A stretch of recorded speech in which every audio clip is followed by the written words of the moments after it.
बक्सवाहा के ward number 2 की निवासी सीमा रैकवार जिन्होंने अपने साहस से अपनी किस्मत लिखी। जिस समाज में आज भी बेटियों को घर की चार दीवार तक सीमित रखने की सलाह दी जाती है, उसी माहौल से निकलकर 25 वर्षीय सीमा रैकवार ने अपनी मेहनत और जज्बे से एक नई मिसाल कायम की। हाल ही में सीहोर में आयोजित पावर लिफ्टिंग चैंपियन में सीमा ने शानदार प्रदर्शन करते हुए सिल्वर मेडल जीतकर जिले का और बक्सवाहा गांव का नाम रोशन किया।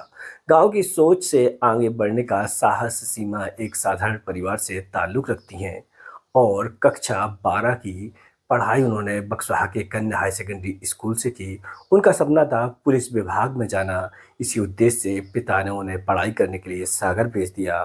पढ़ाई के दौरान एक दिन वह अपनी सहेली के साथ जिम पहुंची, जहां वे ट्रेनिंग करते देख बेहद प्रभावित हुई। पहली बार उन्होंने पावर लिफ्टिंग के बारे में जाना और उसी दिन तय कर लिया कि अब इसी खेल में अपना करियर बनाएंगे। किसी गांव से पहुंची लड़की के लिए आर्थिक संकट सबसे बड़ी समस्या थी। उसके बाद उन्होंने सागर में मेडिकल स्टोर और ब्यूटी पार्लर में काम करते हुए अपनी ट्रेनिंग जारी रखी और जिसके बाद उन्होंने यह मकाम हासिल किया। सीमा कहती हैं कि हमारा लक्ष्य अभी बाकी है। उनका लक्ष्य गोल्ड मेडल जीतकर प्रदेश और राष्ट्रीय स्तर पर पहचान बनाना है, जहां उन्होंने कहा कि छतरपुर जिले की और बक्सवाहा की एक अलग पहचान बने। सुनिए सीमा की कहानी, सीमा की ही जुबानी। नमस्कार, हम आपको एक ऐसी शख्सियत से मिलवाने वाले हैं जिन्होंने बुंदेलखंड का और साथ ही बक्सवाहा क्षेत्र का नाम रोशन किया है। बुंदेलखंड में बहुत सारे चेहरे ऐसे निकल रहे हैं जो अब पूरे देश और विदेशों में जाने जा रहे हैं। जैसे बागेश्वर धाम को लेकर पूरे विदेशों में भी अब लोग जान रहे हैं बुंदेलखंड के लिए। ऐसे ही क्रांति गौड़ जब घुआरा गांव से निकली तो किसी ने सोचा होगा कि वो वर्ल्ड क्रिकेट खेलेंगी। ऐसे ही बक्सवाहा से एक और लड़की की कहानी हम आपको बताने वाले हैं। वो है सीमा रैकवार, जिन्होंने अपनी बहुत ही कम उम्र में एक ख्याति हासिल की है। हम सीधे उनसे मिलवाते हैं और पूछते हैं कि कैसे वो वहाँ तक पहुँची हैं और कैसे आपका सफ़र शुरू हुआ। सफ़र उतार चढ़ाव, क्योंकि बक्सवाहा से आपकी पढ़ाई शुरू हुई, तो कैसे आपने पढ़ाई शुरू की, कहाँ तक क्या रहा आपका क्या? जी मैंने कन्या शाला स्कूल में 5वीं तक की है। कन्या हाई स्कूल में मैंने 10वीं तक की है और कन्या हाई स्कूल बॉयज़ भी था, उसमें मैंने 12वीं तक पढ़ाई की है। इसके बाद आगे की शिक्षा मैंने सागर बीटी कॉलेज से प्रारंभ की। फिर आप सागर आए। जी, सागर में आपका सफ़र कैसा रहा? सागर में सफ़र थोड़ा सा कठिन था, उतार चढ़ाव, आर्थिक तंगी, और बस अपने लक्ष्य को टारगेट किया और उस पर ध्यान दिया। क्या तैयारी करने आई थी आप घर से? यहाँ से घर से तो हम MPSI की तैयारी करने आए थे, बट लॉकडाउन लग गया तो उसमें कोई वैकेंसी नहीं आई, थोड़े डिप्रेस भी हुए। लॉकडाउन में फिर घर पहुँचे? हाँ, घर पहुँचे। फिर कैसा रहा लॉकडाउन में, क्या किया? लॉकडाउन में घर पे थे तो टिकटॉक बनाना स्टार्ट किया। अच्छा जी, फिर वो टिकटॉक में वायरल जैसे ही हुए और टिकटॉक बंद हो गया। उसके बाद थोड़े डिप्रेस हो गए थे, घर वालों का प्रेशर भी था। फिर मैंने घर बात रखी कि मुझे एक गेम होता है पावर लिफ्टिंग, जो मैंने एक जिम में देखा था, तो मुझे उस गेम में इंटरेस्ट आया और मुझे लगा मुझे खेलना चाहिए, तो मैंने वो खेलना स्टार्ट किया 2023 से। तो 2023 से फिर कैसे क्या रहा? 2023 से मैं कंटिन्यू प्रैक्टिस करती रही। कहाँ? सागर ही में? हाँ, बीना में। तो फिर सागर प्रैक्टिस करने आते थे? जी नहीं होता? नहीं, सागर से हम बीना प्रैक्टिस करने जाते थे। सागर से बीना? जी। 70 किलोमीटर? जी। रोज कैसे क्या स्ट्रगल होता था? और फिर आपने बताया आर्थिक तंगी थी, तो कैसे सब कुछ मैनेज करते थे? हम है ना, राजरानी एक्सप्रेस है ना जो दमोह से भोपाल के लिए चलती है, उससे अप डाउन करते थे। सुबह उससे जाते थे, उधर से मेमो से हम वापस आते थे, और उसकी जो MST रहती है मंथली, वो 355 रुपये की होती है। बक्सवाहा में कब आए थे आप?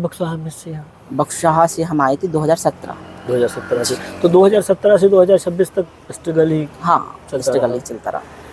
फिर जो आपने कहा ना कि SI की तैयारी कर रहे थे, तो उसका कैसा क्या रहा? उसका हम 2018 में इंदौर तैयारी करने गए थे और वहाँ पे पार्ट टाइम जॉब भी करते थे। तो 2 साल कंटिन्यू तैयारी करते हुए फिर 2020-21 में लॉकडाउन लग गया फिर हमारा काम भी नहीं हुआ और वैकेंसी भी कोई नहीं आई, तो फिर हम गाँव आ गए थे। ये सिल्वर मेडल आसानी से तो नहीं मिला होगा, इसके लिए क्या क्या इसके लिए सब कुछ कुर्बान करना पड़ा? सब कुछ। कुछ बताएंगे आप अपने? जैसे कि डाइट को लेके सिंसियर हो गए थे, और कंटिन्यू प्रैक्टिस करना, बाहर का खाना नहीं खाना, जंक फूड वगैरह, और दोस्त यारी कम रखना, क्योंकि इसमें 3 चीज़ें बहुत इम्पोर्टेंट्स हैं, जैसे कि डाइट, प्रैक्टिस, रेस्ट। यदि हम बाहर घूमते हैं, दोस्तों से मिलते हैं, तो हम फिर अपने वर्कआउट पे फोकस नहीं कर पाते थे। तो मैंने सबसे डिस्टेंस बना के रखा और अपने टारगेट को फोकस किया। बुंदेलखंड से लड़कियां आसमान छू रही हैं। पहले बुंदेलखंड को कहा जाता था कि ये डकैत क्षेत्र है या फिर पिछड़ा क्षेत्र है। आज बुंदेलखंड से देखो आप, चाहे वो क्रांति गौड़ हो, चाहे वो बहुत सारे बच्चे MPPSC में IAS बन रहे हैं, आप भी अब मकाम छूने वाली हैं या छूने का एक संकल्प लेके निकली हैं। कैसा क्या देखती हैं इन सब चीज़ों को आप? इन सब चीज़ों को हमें लगता है कि एक शुरू से मतलब एक रहता है कि हमें लगता था कि हमें कुछ अच्छा करना है, बस ये नहीं पता था हमें क्या करना। जैसे हम बड़े हुए, समझदार हुए थोड़े से, तो मुझे समझ में आ गया कि मुझे पावर लिफ्टिंग खेलनी है और मुझे इसमें अपना नाम रोशन करना है, अपनी फैमिली, परिवार, गांव, बख्शाहा, बुंदेलखंड का और अपने देश का नाम रोशन करना है। तो बस मैं इसी में लग गई। फिर जब मैं आपके बारे में जानकारी जुटा रहा था तो मुझे बहुत सारी जानकारियाँ लगी, जैसे कि घर में ऐसी स्थिति थी कि एक टाइम आया कि बस कहा आपसे कि नहीं आप वापस आ जाओ और बहुत हुआ। तो आखिर ऐसी स्थितियाँ कैसे हुई? जी सर, वो लॉकडाउन में हम घर पे थे और MPSI की वैकेंसी आ नहीं रही थी, तो हमने पिताजी से बोला कि मुझे पावर लिफ्टिंग गेम में जाना है। तो उनने एक वीडियो देख ली रोलिंग कॉलमैन की, तो उसमें उसकी जो कमर थी ना, डेडलिफ्ट के थ्रू या स्क्वाट के थ्रू डैमेज हो गई थी। तो फिर वो डर गए, तो उन्होंने हमें मना कर दिया कि आपको पावर लिफ्टिंग नहीं खेलनी है, आपको सिर्फ SI ही बनना है। तो मेरी पिताजी से उस दौर थोड़ी अनबन हो गई थी। फिर मैंने उनको समझाया और मैं अपने सिर्फ लक्ष्य पे ध्यान देती रही, तो फिर वो भी मान गए और अब वो बहुत अच्छा सपोर्ट करते मेरा। वो कहते हैं कि जिद करो दुनिया बदलो। कब लगा आपको कि बस सब जिद है और दुनिया बदलनी? क्या मुझे कुछ कर गुजरने का अंदर से जुनून था और मुझे लगता था मुझे कुछ अच्छा करना है अपनी फैमिली वालों के लिए, अपने बख्शाहा, बुंदेलखंड, मध्य प्रदेश। तो बस प्रयास जारी है और अच्छा करेंगे हम। अभी क्या टारगेट है? अभी हमारा नेशनल का टारगेट है, जो कि मैंगलोर में होने वाला है 28-29 मार्च के करीब। उसमें मेरा सिलेक्शन हो गया है। चलो बधाई हो आपको। नेशनल जा रहे हैं। क्या आप अपने जो क्षेत्र के बच्चे हैं जो तैयारी कर रहे हैं, उनके लिए क्या आप कहना चाहेंगे? बस यही कहना चाहेंगे कि अपने एक गोल बनाइए और उसको टारगेट कीजिए। लोगों की बातों को अनदेखा करिए। लोग तो कुछ तो कहते हैं, और मेहनत इतनी खामोशी से करो कि कामयाबी शोर मचा दे। कौन सा सबकी ज़िंदगी में एक दौर आता है जहाँ लगता है इंसान को कि बस अब छोड़ के चला जाना चाहिए। तो क्या आपके ज़िंदगी में भी ऐसा कोई दौर रहा जब आपको लगा हो कि अब यहाँ से सब छोड़ के चलते हैं वापस? हाँ, जब हम इंदौर में रहते थे और हम लॉकडाउन के बाद हम इंदौर गए थे, फिर हमारी माताजी की तबीयत ख़राब हो गई थी, तो वो ज़्यादा सीरियस हो गए थे, ICU में एडमिट थे। तो उनने बोला, जैसे हम जाने लगे बाहर पढ़ने के लिए, तो उनने बोला आप चले जाओगे तो मेरा ध्यान कौन रखेगा। तो मैंने फिर वहाँ सब छोड़ने का डिसीजन ले लिया था कि मुझे मेरी माँ इम्पोर्टेंस है। तो मैंने सब मतलब छोड़ छाड़ दी, अपने घर में रहने का टर्निंग पॉइंट आ गया था। लेकिन फिर सबको देखते, टिकटॉक पे वायरल हुए, इतना नाम फेम मिला, और फिर सडनली घर पे आ गए। इतनी पढ़ाई करने का फिर क्या मतलब था। तो फिर वहाँ से फिर हमने स्टार्ट की।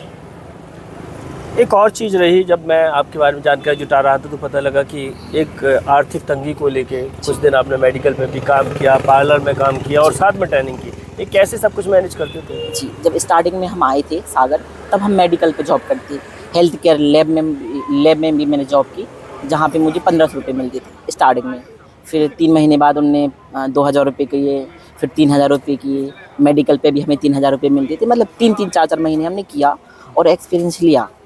जब आए थे तो आर्थिक तंगी बहुत ज़्यादा थी। फिर इसके बाद हमें अच्छी जॉब मिल गई इंदौर में, रिसेप्शन पे बैठना था, 12,000 रुपये मिले थे। तो फिर हम वहाँ से इंदौर गए थे। फिर वहाँ हम 3 साल इंदौर में रहे। फिर लॉकडाउन लग गया तो गांव आ गए। वहीं पे मैंने SI की तैयारी भी की, रनिंग भी की है। फिर लॉकडाउन लग गया, घर पे आ गए। फिर लॉकडाउन ख़त्म हुआ तो हमने सोचा अब वापस जाया जाए अपनी कोचिंग वगैरह में। फिर हमारी माता जी की तबीयत ख़राब हो गई, वो आईसीयू में एडमिट थी। तो फिर मेरी माँ रोने लगी कि आप चले जाओगे तो फिर मेरा ध्यान कौन रखेगा।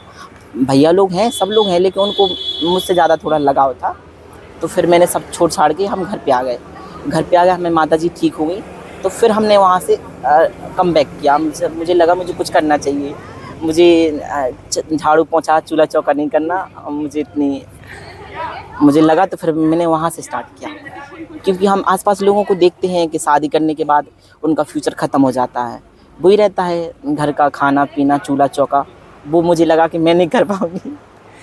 अभी भी एसआई की तैयारी जारी है या फिर? जी, अभी तो छोड़ दी है मैंने, क्योंकि 2017 के बाद कोई वैकेंसी आई नहीं और हम पढ़ाई से अब थोड़े दूर हो गए। अब हमारा खेल में रुचि हो गई है थोड़ी। खेल ही में जाओगे? जी, खेल में जाएंगे। अभी हमारी LLB चल रही है सागर से। हाँ। LLB भी कर रहे हो जी, साथ? चलो, तो अब ना गोल्ड के तरफ है। जी गोल्ड। चलिए ठीक है। ये थी हमारे साथ सीमा रैकवार जो बक्साहा से बिलोंग करती हैं, और इन्होंने बताया कि इन्होंने कैसे अपना सफ़र है जो वो वहाँ से यहाँ तक पहुँचाया है। इनका सफ़र अभी भी जारी है।